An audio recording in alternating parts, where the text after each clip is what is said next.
Episode 2 के शुरुआत में वो डीमन गर्ल हमारे मेन कैरेक्टर कोजी से कहती है कि मुझे तुमसे शादी करना है। कोजी उसके बातों पर ज्यादा ध्यान नहीं देता। वो बोलता है कि जब तुम बड़ी हो जाओगी तब हम इसके बारे में सोचेंगे, लेकिन वो लड़की उसकी बात बिल्कुल भी नहीं मानती और उसका रास्ता रोक के खड़ी हो जाती है। तब कोजी उससे कहता है कि मुझे छोटी लड़कियां नहीं बल्कि मैच्योर लड़कियां पसंद है। ये सुनते ही वो लड़की बोलने लगती है कि मैं 3 साल के अंदर मैं खुद को वैसी लड़की बना लूंगी। कोजी इस बात को दूसरे साइड रखते हुए बोलता है कि वैसे तुम उस लेजेंडरी तलवार को क्यों ढूंढ रही हो। तब वो लड़की बताती है कि उसके फादर का तबीयत काफी ज्यादा खराब है और अगर वो तलवार हीरोज को मिल गया तो उसके फादर को मार देंगे। कोजी को उसके बात के ऊपर हंसी आ जाती है और उससे पूछता है कि तुम्हारे फादर है कौन। तब वो लड़की अपने फादर का नाम डीमन किंग बताती है, जो काफी समय से बीमार और बिस्तर से उठ भी नहीं पा रहे हैं। तब वो लड़की उससे पूछती है कि जब हीरोज लोग डीमन किंग को मारने के लिए मदद मांग रहे थे तो उसने उसे मना क्यों कर दिया। तब कोजी उसे समझाता है कि डीमन किंग को मारने से कुछ फायदा नहीं होने वाला, क्योंकि डीमन किंग के सींगों से ही माना निकलता है और उस माना से मॉन्स्टर पैदा होते हैं जो इंसानों पर हमला करते हैं। तब डीमन किंग की बेटी बोलती है ऐसा बिल्कुल भी नहीं है। वो बताती है कि एक दिन वो साबित करके रहेगी कि दोनों जातियां आराम से दोनों साथ में रह सकते हैं। ये सुनने के बाद कोजी को असली सच्चाई के बारे में पता चल जाता है कि वो उससे शादी करके डीमंस और ह्यूमंस के बीच की दूरियां कम करना चाहती है। तब कोजी उसे समझाता है कि इंसानों और डीमंस के बीच में कुछ भी फर्क नहीं है, मतलब कि डीमंस के पास सिंग है और इंसानों के पास कुछ भी नहीं, तो हम इससे अंदाजा नहीं लगा सकते कि डीमंस बुरे होते हैं, बल्कि बुरे लोग तो वे लोग होते हैं जो इंसानों और डीमंस के बारे में बुरे सोचते हैं। दूसरी तरफ हीरोज की टीम कोजी के ऊपर काफी ज्यादा गुस्सा हो रहे होते हैं, क्योंकि उन्हें इतना दूर आने के बाद भी उन्हें वो तलवार हाथ नहीं लगी,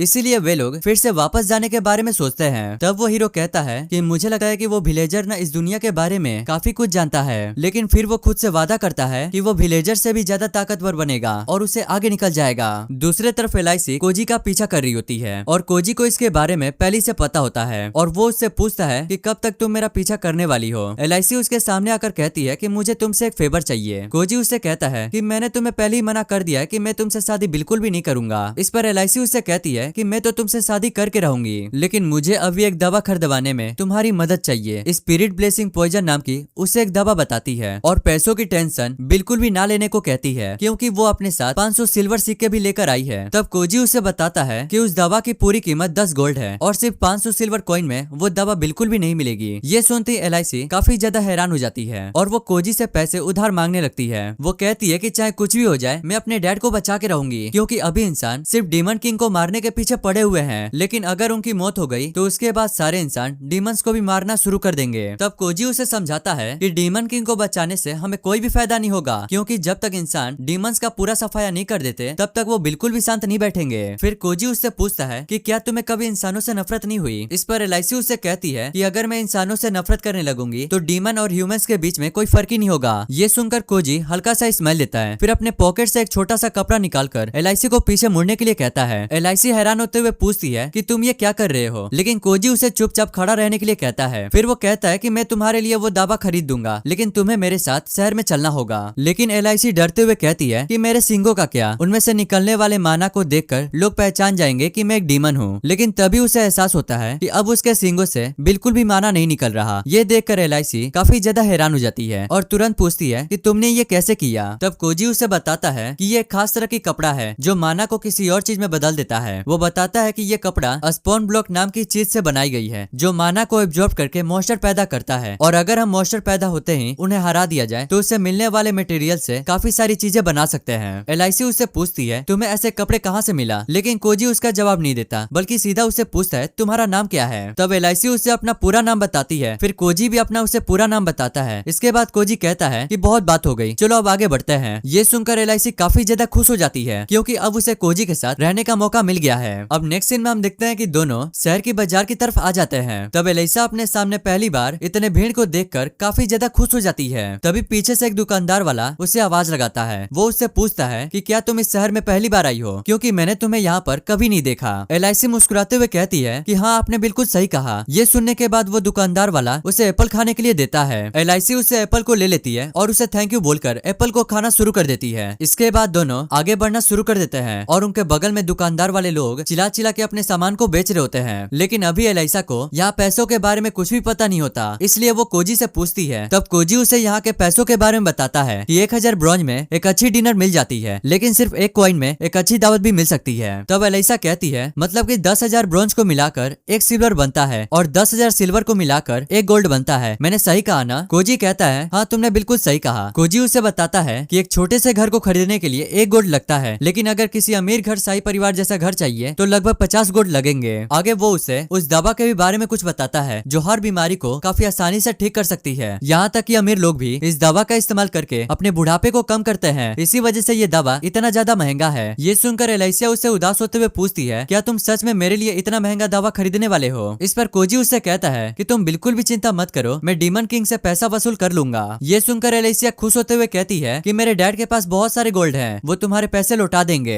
तब कोजी उसे एक बहुत बड़ा सरप्राइज भी दे देता है। वो उससे कहता है कि मैं तुम्हारे लिए दवा भी लाऊंगा और मैं तुम्हें सेफली कास्टल तक भी पहुंचाऊंगा। एलिसिया कोजी की बात सुनकर काफी ज्यादा खुश हो जाती है। अब नेक्स्ट सीन में कोजी एलिसिया को अपने घर लेकर आ जाता है। तब कोजी एलिसिया को यहीं पर रुकने के लिए कहता है और वो बोलता है कि मैं दवा और अपने साथ एक दोस्त को लेकर आता हूँ, क्योंकि सफर के दौरान मुसीबत भी आ सकती है, इसलिए उसका दोस्त ने एलिसिया का दिन भर देखभाल करेगा। ये बोलने के बाद कोजी एक बहुत बड़ा बैग लेकर एलिसिया को उस रूम में छोड़कर वहाँ से चला जाता है। अब हमें कुछ देर बाद का सीन दिखाया जाता है जहाँ पर आसमान में ना बहुत सारे पक्षी उड़ते हुए नजर आते हैं और हम देखते हैं कि उसके ऊपर ना कोई खड़ा होता है। इधर एलिसिया ना कोजी के ही बारे में सोच रही होती है कि इतना देर हो गया वो अभी तक नहीं आया, पर तभी बाहर से चिल्लाने की आवाज आती है कि हम वापस आ गए हैं, तुम दरवाजा खोल दो। उसकी आवाज सुनकर एलिसिया भागते हुए दरवाजा खोलने के लिए जाती है। जैसे ही वो दरवाजा खोलती है वो अपने सामने एक बहुत बड़े जल्लाद को देखकर काफी ज्यादा हैरान हो जाती है। तब वो जल्लाद ना उसे हाय करता है। एलिसिया उसकी आवाज सुनकर वो डर के मारे बेहोश होकर गिर जाती है। अब इसके बाद हम देखते हैं कि वो जल्लाद ना आराम से बैठकर चाय पी रहा होता है। तभी कोजी ना एलिसिया को अपने बाल में लगाने के लिए उसे एक रिबन देता है और उसे रिबन देने के बाद वो अपने दोस्त से मिलवाता है जिसका नाम टाकाको है। तब टाकाको उसे अपना इंट्रोडक्शन देती है। वो उसे बताती है कि मेरा रैंक मोनाक है और लेवल 124। वो उससे कहती है कि भले मैं कैसी भी दिखती हूँ लेकिन मैं काफी ज्यादा ताकतवर हूँ। कोजी एलिसिया से कहता है कि अब तुम्हें घबराने की जरूरत नहीं है क्योंकि टाकाको अब तुम्हें प्रोटेक्ट करने आ गई है। टाकाको उसे बताती है कि पहले मैं डीमंस के बारे में बुरा सोचती थी, लेकिन एक दिन जब वो जंगल में मरने वाली थी तब अचानक से डीमन आकर उसकी जान बचा ली और उसी दिन से उसकी पूरी सोच बदल गई। लेकिन अब वो एडवेंचर का काम छोड़कर अपना बार या क्लब चलाती है। फिर वो बताती है कि मेरी और कोजी की मुलाकात मेरी बार में हुई थी क्योंकि एक दिन वो मेरे बार में कस्टमर बनकर आया हुआ था और हम फिर दोनों अच्छे दोस्त बन गए। इतना कहने के बाद टाकाको कोजी के पेट में एक मुक्का मारते हुए कहती है कि इतना दिन से तुम मेरे बार में क्यों नहीं आए। इसके बाद टाकाको एलिसिया से पूछती है कि क्या तुम मेरे साथ नहाना चाहोगी, क्योंकि पास ही में एक हॉट स्प्रिंग है जहाँ पर कम ही लोग आते हैं, तो क्या हम दोनों साथ में चल के नहाएं? दोनों साथ में मिलकर नहाएंगे। ये सुनकर एलिसिया काफी ज्यादा हैरान हो जाती है। तब कोजी उसे बताता है कि तुम्हें हैरान होने की जरूरत नहीं है, बल्कि टाकाको कोई मर्द नहीं एक औरत है। ये सुनकर एलिसिया और भी ज्यादा हैरान हो जाती है क्योंकि उसकी बॉडी दिखने में कुछ ज्यादा ही अजीब लग रही थी। इस पर कोजी उससे कहता है, हाँ मुझे पता है कि ये सुनकर तुम्हें हैरानी हो सकती है, लेकिन उसने ना अपने फैट को कम करके अपने मसल में बदल दिया है। ये बोलने के बाद ना टाकाको उसके ऊपर गुस्सा हो जाती है क्योंकि हमें पता चलता है कि कोजी ना इसके बारे में हर किसी से कहता रहता है और तभी टाकाको ने उसके सर पे एक लात जड़ देती है। अब वे दोनों नहाने के लिए जा रहे होते हैं। तभी एलिसिया कहती है कि तुम सच में काफी ज्यादा स्ट्रांग हो। दूसरी तरफ हम देखते हैं कि कोजी अकेले अपने रूम में लेटा हुआ होता है। वो अपने बचपन के दिनों को याद कर रहा होता है कि कैसे वो जब छोटा था तो मॉन्स्टर ने हमला कर दिया था और जिस वजह से उसके फादर और मदर की डेथ हो गई थी।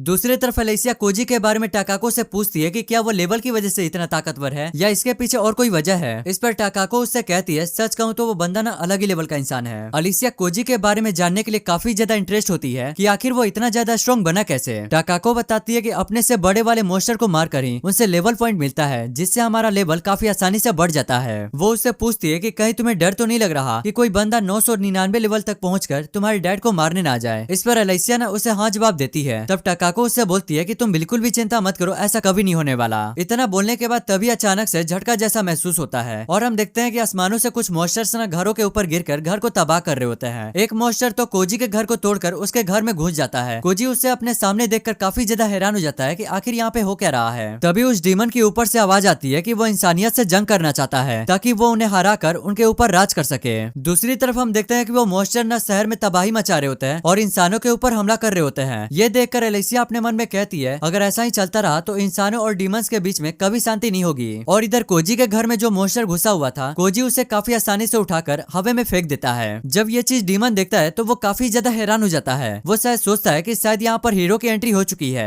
एलिसिया भी उन मॉन्स्टर को हवा में उड़ता हुआ देखकर काफी ज्यादा हैरान हो जाती है। वो टाकाको से पूछती है कि ये हवा में कैसे उड़ रहे हैं। टाकाको उसे बताती है कि ये किसी और का काम नहीं बल्कि कोजी का काम लग रहा है। इतना कहने के बाद टाकाको एलिसिया को अपने कंधे पर बैठाकर कोजी की तरफ भागना शुरू कर देती है। और इधर हम देखते हैं कि कोजी ना एक एक करके मॉन्स्टर को मारकर उनसे मिले हुए पैसे को कलेक्ट कर रहा होता है। इधर हम देखते हैं कि दोनों ना भागते हुए जा रहे होते हैं, लेकिन तभी एलिसिया ना टाकाको को रुकने के लिए बोलती है और उसके पीछे छिप जाती है क्योंकि हम देखते हैं कि वहाँ पर हीरोज की टीम टीम भी आ गई होती है। एलेसिया धीरे से कहती है कि कुछ देर पहले कोजी ने इन लोगों से मुझे बचाया था। अब वहाँ पर बाकी एडवेंचर्स के लोग भी आ जाते हैं। हीरो चिल्लाते हुए कहता है कि मॉन्स्टर को जमीन पर आने से पहले ही हमें उन्हें खत्म कर देना है। इतना कहकर वो अपने थंडर मैजिक का इस्तेमाल करके मॉन्स्टर के ऊपर हमला करना शुरू कर देता है। पीछे से पोर्ना कहती है कि तुम बिना चिल्लाए भी उन मॉन्स्टर के ऊपर आसानी से हमला कर सकते हो।